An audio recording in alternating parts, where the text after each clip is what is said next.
Now that you've cut out all your pattern tissue pieces, the next step is to pin them onto your fabric. But first, we have to fold the fabric. Hopefully you have something that shows a clear difference between the right side of the fabric, where the print is nice and dark and strong, and the wrong side of the fabric, where it's dull and faded. The way you want to orient your fabric is you want to fold it so that the right side, where the print is nice and dark and clear and strong, is touching the other right side. So we are folding it, as we say, with the right sides together. And what I'm doing over here on this edge is matching the selvages. You can always tell where the selvage is because it's the finished woven edge of the fabric. On this cotton, there will always be some kind of a copyright design. I'm going to touch the selvages together, make sure that they match exactly. You want to lay it out so that the fold over here is facing you. You can see my hands are right here. I'm looking at the fabric like this, so that what I'm going to see in front of me is a long, relatively skinny length of fabric with the edges, selvage edges, matched exactly along the lengthwise grain. And then these other edges, the shorter sides here, are the crosswise grain. The edges are more frayed. That's how you can always tell where the crosswise grain is because I can kind of pull threads coming from this side, or I can't pull any threads coming from that side. That's the lengthwise direction of the fabric. Those are the selvages.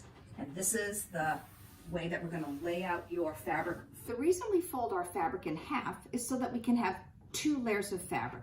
Because if you see on the pattern piece where it says cut 2, we will always have 2 pieces. By folding the fabric in half, we have the 2 layers of fabric, and then we will always have the 2 pieces that we need. So now we're ready to pin our pattern tissue down onto the fabric. Remember, we've laid our fabric out so that the right sides are touching, the selvages are matching, and we have a long, skinny piece of fabric in front of us with the fold facing you.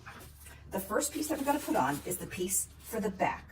For the women's, it's going to be piece number 14, and for the men's, it's going to be piece number 4. If you look over here along the straight side, it says center fold, and that long edge needs to go exactly along the folded edge of the fabric that's facing you. Okay. Try not to pick up the pattern and the fabric if you can help it. If you can, you want to pin the pattern into the fabric and then twist the pin, push it up, and then your pointer finger is holding down the pattern against the fabric just past where you think the pin is going to come out, and then you're going to push the pin out. The more you lift up your pattern and your tissue, the less accurate your cutting is going to be. So we're going to move down about, hand space. Spread out your hand. That's a good distance to keep this piece, the back piece that goes on the fold, lined up. Once it's all pinned down, then you can hold it down and smooth it out. And we're going to put your pins in before your cutting line. You're not going to pin on the cutting line because we're going to cut on the cutting line. So you want to have your pins within the garment piece. A good rule of thumb is you can always put your pins on the next size smaller. Okay, so in, pick up the fabric and the pattern, push the pin back out. A few more along this bottom edge here. So we're holding it and smoothing it, and then we can move up here. Always want to try to put a pin where the notches are, because those are a little bit tricky to cut out. So I've got my double notch with my bridge there, and then same thing up here, double notch with the bridge right there. The corners are also a little bit tricky, so I always try to have a pin where the intersection, where those 2 lines meet up. Okay, and then maybe another pin right there. So this is a good amount of pins to have on this piece. And again, this is the back piece. For the women, it's piece number 14. For the men, it's piece number 4. And that straight edge goes exactly along the fold. So now it's time to pin all your other pattern pieces down. Again, remember, just piece number 4 for the men and piece number 14 for the women, the back pieces need to be on the fold. All the other pieces you see will have a line printed along them, which, as you remember, is the grain line. So those lines always have to be parallel either to the fold or to the selvage, whichever is easier for you to measure. And the way you want to measure it is to pin one end of the grain line down first. So I'm going to use this piece right here, piece number 15. And I've oriented the way I think it should go. I think I've got enough room around it and all my other pieces. So I'm just going to put a pin right into this arrow, stab it down through both layers, and push it back out. So now I've just pinned one end of the grain line down to the fabric, and now I'm going to measure the distance from that end of the grain line to the fold, because that's the closest point for me. So I'm going to take my ruler, make the edge of the ruler line up with the grain line. And if you notice right down here on the fold, it stops at number 4 inches. So that means that from this end of the arrow to the fold of the fabric is 4 inches. To make sure that this piece is parallel to the fold, I need to make this point of the arrow also 4 inches from the fold. So before I pin anything down, I'm going to put the end of the ruler up against the line, make sure that it lines up with the point of the arrow. And now if I look down here, you can see the 4-inch mark is not on the fold of the fabric. I need that 4-inch mark to be on the fold of the fabric. So the way we do this is to move the ruler so that it is on the 4-inch mark of the fabric, hold the ruler in place, and now I'm just going to pivot my pattern piece. Okay, so can you see that? Great. I'm going to hold this in place, hold the paper tissue down onto the fabric, and now I'm going to pin in and then back out. So that from this end of the arrow to the fold is 4 inches. This end of the arrow to the fold is also 4 inches. Now, when you lay yours out, your number might be different. Your number might be 3 inches, or it might be 6 inches, depending on where you put this on your fabric. As long as the distance from this end of the arrow to the fold is the same as this end of the distance, the arrow to the fold, you know that your piece is parallel to the fold and it's on grain. Continue to pin all the way around, the same as we did with the piece on the fold. And remember, put a pin where the notches are, to the inside of where we're going to be cutting, maybe on the next smallest size line is kind of my little guide.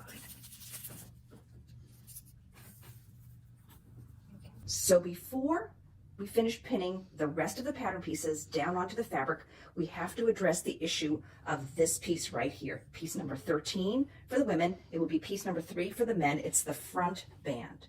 In the original shirt design, this is a separate piece. It goes down the front of the shirt. It's where the buttons and the buttonholes go, and this is it right here. You can see it's a contrasting color. It's a different fabric from the rest of the fabric of the main body of the shirt. So this is a separate piece.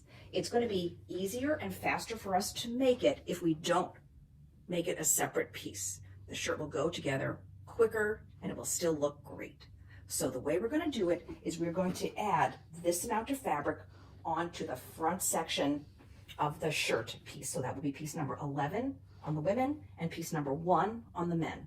So when you lay out your pattern tissue, you still have to measure the grain line parallel either to the selvage or to the fold, but you have to make sure that you have 3 to 3.5 inches worth of space over from that long straight edge on the front of the shirt so that we can fold it, and that's how we're going to turn this extra section of fabric into the front band. So now remember, from here to here, this is all one piece of fabric. You are not cutting that line. You're adding between 3 and 3.5 inches. One more thing you have to take into consideration is that we need to cut 4 cuff pieces. That's going to be piece number 20 for the women and piece number 10 for the men. Remember, we're cutting through 2 layers of fabric, so we already have 2 pieces once we pin this down and cut around it. So you're just going to have to make a duplicate piece of tissue. Use any kind of paper that you have, as long as it's the same size as your cuff piece, so that we can cut it out again so that we have 4 pieces in fabric in total. So now you can continue to lay out your pattern pieces onto your fabric. This is the way I've arranged mine. Yours might be slightly different. It doesn't really matter, but the important things Piece number 4 for the men, 14 for the women, has to be on the fold of the fabric.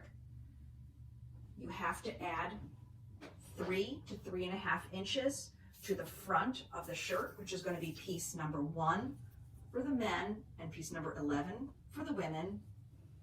And all the other pieces have to be lined up parallel to the either selvage or the grain line, and you'll do that by measuring over from the grain lines to either the fold or the selvage, making sure that those measurements are the same on both sides of the arrows. So when you're cutting, remember, we're going to cut exactly on your size line. So I'm going to start with this piece number 1 first. So see how I've drawn a line that extends from the neckline straight across the fabric.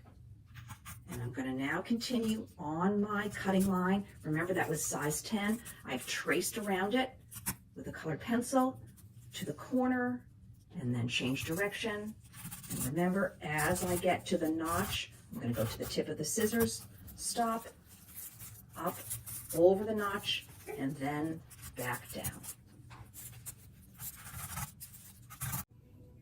So now that all your pattern pieces are cut, we're going to transfer the information from the pattern tissue onto the wrong side of your fabric. We're going to use 2 different ways to do it. I'll show you both ways. You can use whichever one you have the tools for. The first one is going to use the tracing paper and a tracing wheel. And we've used this before. You're just going to take the tracing paper, put it with the pigment side face up underneath the wrong side of your pattern piece. So for the women, we're going to do the back piece that has a fisheye dart right here. It's a curved dart. So I'm just going to hold my tracing wheel and make it just touch those lines, that dotted line that I've traced around that corresponds to my size.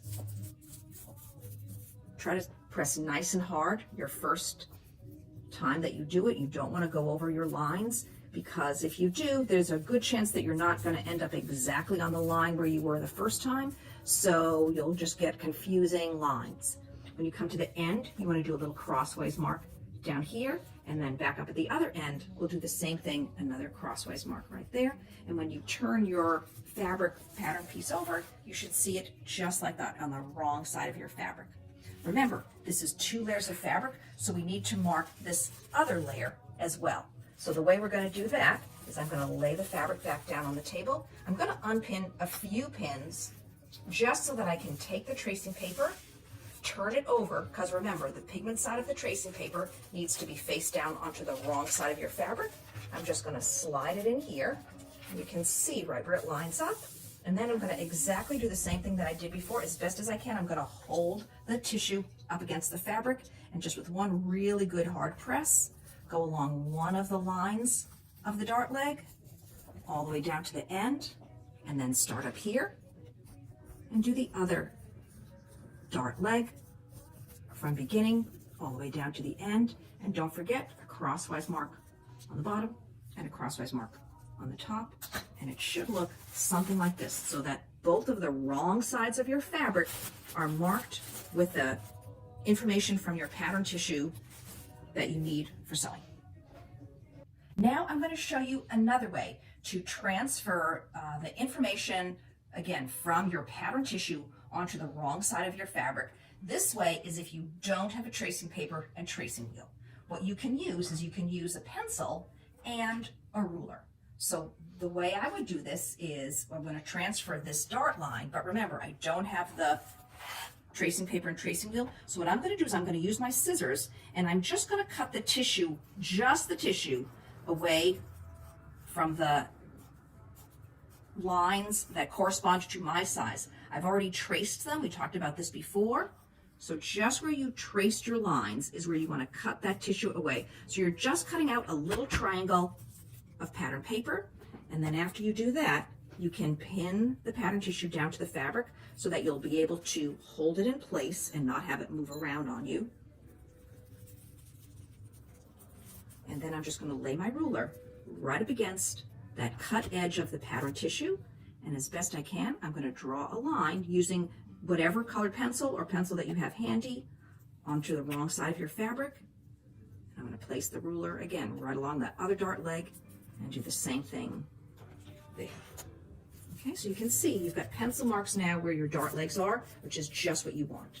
There are some other marks on your pattern pieces that you need to transfer, and they are little circles. And this you can just as easily do with a colored pencil. Because the tissue paper is so thin, I'm just going to rub the colored pencil right over the tissue, and you can see it pierces the tissue just a little bit until I get that mark, just like that. And that's all you need. There's just little circles here. So remember, we colored these in. Any place that you've colored in a circle, you can use this method to then transfer the circle position onto the wrong side of your fabric. And then when you're finished with this, you can unpin the pattern tissue and then repin it onto the other side of your fabric so that you mark this layer, because remember, we need to mark both layers. You mark this layer as well.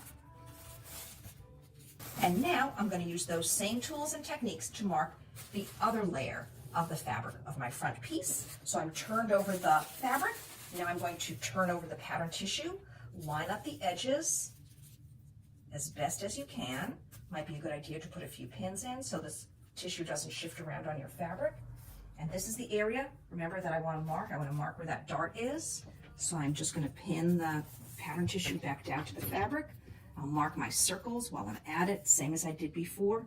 So again, I'm just going to use the ruler and my pencil, lay the ruler right up against that cut edge and draw it down towards you. And then same thing on the other side, ruler right up against the cut edge of the tissue, so that you should get your little pencil marks for your dart on the front. And then just right where those circles are, you've already broken through the pattern tissue, so you can just color in right where that circle placement is. So it's easy, and you've got your information that you need for when we're sewing. So good luck cutting out all your fabric and your pattern pieces. Don't forget, you need to mark all the pieces. And now we're going to move on to the interfacing. So you should all have a piece of interfacing, the fusible interfacing that I gave you or that you purchased. I'm not going to show you how to do that on this video. The instructions for that are at the end of the PowerPoint. So make sure you look at that. It's pretty clear. Hopefully you won't have a hard time with that. Okay? Good luck, have fun, and I'll see you when we're getting ready to sew next week.